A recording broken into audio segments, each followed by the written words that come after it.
Tiger vs. deer, who would win?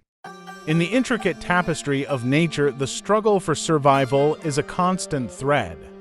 This timeless battle is often depicted as a zero-sum game, where one species must inevitably triumph over another. However, a deeper examination reveals that the confrontation between tiger and deer species is not solely about winning or losing in the traditional sense. The true victor is not necessarily the one that knocks out the opponent, but rather the one that possesses the adaptations and strategies necessary to persist in a dynamic and ever-changing environment.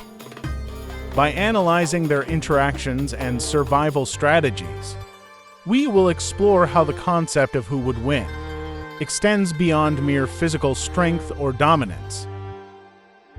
Ultimately, the question becomes, is the true winner the species that emerges victorious in every encounter, or is it the one that demonstrates resilience, adaptability, and a long-term capacity for survival? The confrontation between the tiger and the deer, two iconic figures in the natural world, is a stark illustration of the delicate balance between predator and prey. Their respective strengths and weaknesses, honed over millennia of evolution, shape their interactions and ultimately determine their survival. Now, let's look at tigers' strengths. Tigers have a high muscle mass relative to their body size, which contributes significantly to their strength. Their muscles are particularly well developed in the forelimbs and shoulders, aiding in powerful swipes and the ability to drag heavy prey. Tiger has razor-sharp canines, which can measure nearly 4 inches in length, and a strong bite force of 1,050 psi. Once trapped in a tiger's powerful jaws, it's nearly impossible for smaller animals to escape. The biomechanics of tigers, often studied by universities and wildlife research centers, have been documented in articles on ResearchGate. These studies estimate the force of a tiger's paw, swipe to be around 10,000 pounds. Impressive. However, the tiger could never perform such a strike because it lacked the physical strength, position, and posture to do so. Supposedly, if it did, its front leg bones would be crushed due to the reaction force of physics.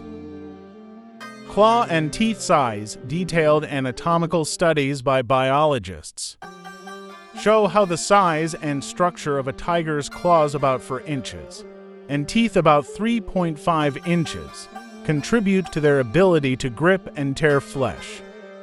Studies on tiger locomotion, published in ecological and zoological journals and accessible, document their speed up to 40 miles per hour, their jumping ability up to 20 feet horizontally, and agility, which are critical for hunting. These factors collectively contribute to the tiger's status as one of the most powerful predators in the animal kingdom. And now, let's look at the deer's equipment. Hooves are hard, horny coverings that protect the toes of ungulate mammals. These structures are composed of a dense, keratin material that grows continuously like human nails. Hooves provide excellent traction, particularly on slippery or uneven surfaces. The rough texture of these structures helps animals grip the ground and maintain their balance. It helps deer reach speeds of 50 miles per hour, and deer can use their hooves to strike out and kick.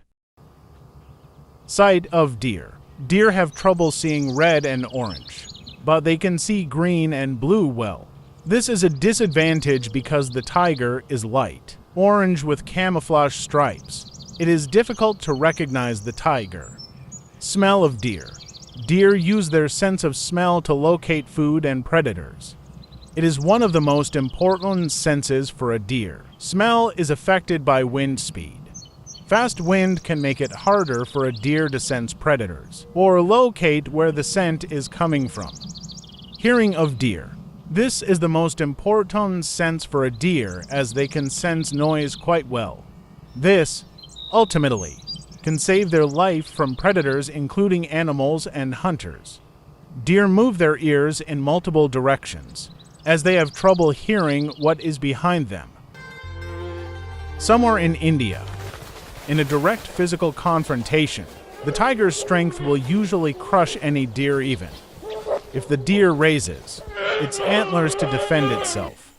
In confrontation situations, a deer traveling alone will find it difficult to escape the tiger's experienced predators. Because it was alone, the deer's sensory system was ineffective.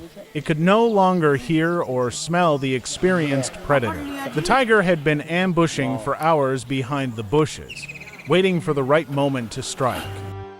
If left alone, the deer would probably have been hunted to extinction by tigers. However, scientists have calculated that the tiger's hunting success rate is only 10 to 20%, and the deer have existed for 40 million years. Community, alliance.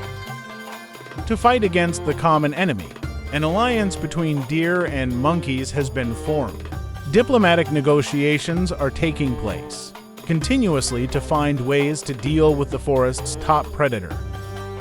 The weak point of deer is their vision. They cannot perceive the color orange. That is the color of tiger fur. So they have to rely on monkeys to help detect tigers from a distance when the monkeys live in the trees, and when the monkeys come down to the ground to live or drink water. They rely on the deer's sense of smell and hearing. This is where the symbiotic relationship was formed. A new million-year-long battle began between the tiger and the deer. This time the deer gathered into herds, elected the most experienced one as the leader, and assigned the task of keeping watch over the entire herd. As usual, the tiger slowly and quietly approached the herd of deer.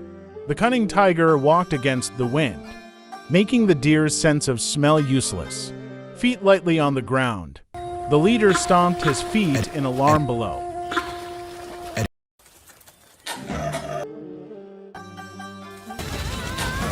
They tilted their ears to listen in all directions. They still couldn't hear the tiger's noise. High up in the tree, the monkey was very focused, seemingly having detected signs of a predator. Suddenly, they howled, giving off continuous warnings. The alarm went off continuously, and the deer herd immediately ran away. Each defeat in this fight puts a burden on the tiger's diet. Their large bodies need nutrition, otherwise they will starve to death. However, the alliance of deer and monkey or peacock does not always win. Tigers with their excellent hunting ability still hunt deer. The proof is the struggle between tiger and deer that has been going on for millions of years. Tigers limit the growth of herbivores, deer limit the growth of vegetation. Tiger versus deer are a form of balance in the natural world.